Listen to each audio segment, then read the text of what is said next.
The Ranveer show clips में स्वागत है आपका। बस देखते रहो और सीखते रहो। अब की बार 400 पार। एक सवाल है।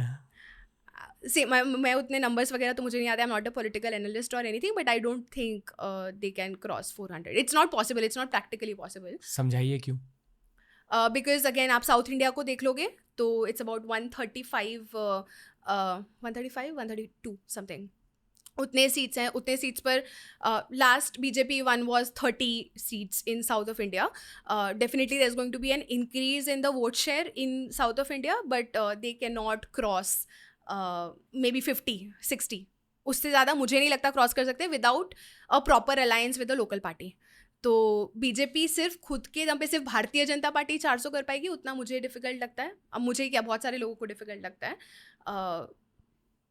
330, 340 types is what I have been reading that people say. ताकि लोग अब की बार 400 पार को ज़्यादा गहराई से समझे, यहाँ हमें हल्के से सिविक्स 101 के बारे में थोड़ा सा बात करना चाहिए. ओके, ठीक है. सो 400 is a number of constituency जो बीजेपी बोल रही है कि हम इतने असेंबली इतने पार्लियामेंट्री कॉन्स्टिट्यूएंसीज जीतेंगे. ठीक है ना. 400 it's a great slogan by the way, क्योंकि you have to always give a very ambitious number. 400 का नंबर दिया तो शायद से आप 370 तक या आप 360 तक पहुँच पाओगे.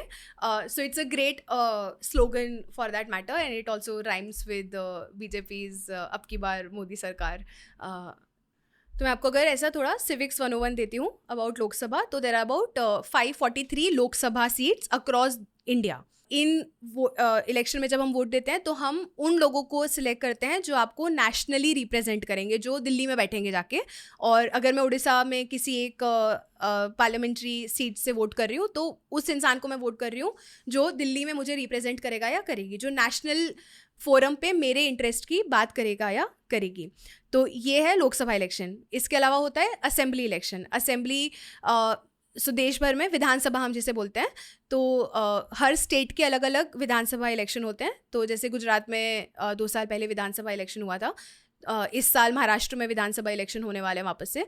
तो विधानसभा इलेक्शन में स्टेट का इलेक्शन होता है. कुल मिला के अराउंड 4120 विधानसभा सीट्स हैं. तो जब 400 पार बोल रहे हैं तो वो बोल रहे हैं कि हम 543 में से 400 सीट्स जीतेंगे. बीजेपी 400 सीट्स जीतेगी. ओके. एंड प्रैक्टिकली स्पीकिंग ये मुश्किल है. हाँ, प्रैक्टिकली मुश्किल है यहाँ. पर क्या सरप्राइजेस हुए हैं भारत के इतिहास में?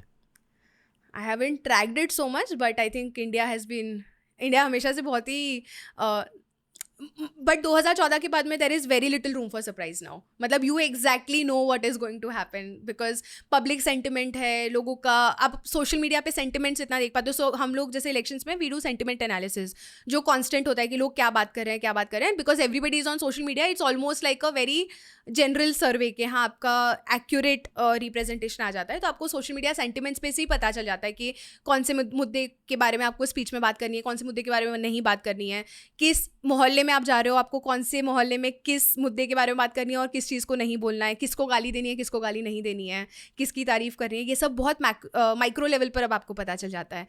तो नाउ सरप्राइजेस के लिए बहुत कम रूम है, क्योंकि आपको सोशल मीडिया सेंटिमेंट्स पर से ही सब कुछ पता चल जाता है. आपके ऑन ग्राउंड सर्वेज वगैरह आते हैं, बहुत अच्छे सर्वे एजेंसीज हैं, तो वो काफ़ी अच्छे सर्वेज कर आपको नंबर्स बता देते हैं. But exit poll for that matter बहुत ही बायस भी होते हैं, क्योंकि एक आपको हवा बनानी होती है. अगर आपको ये क्लिप अच्छा लगा तो ऐसे ही 1000 क्लिप्स अपलोड किए गए हैं इस चैनल पर. बस देखते जाओ और सीखते जाओ.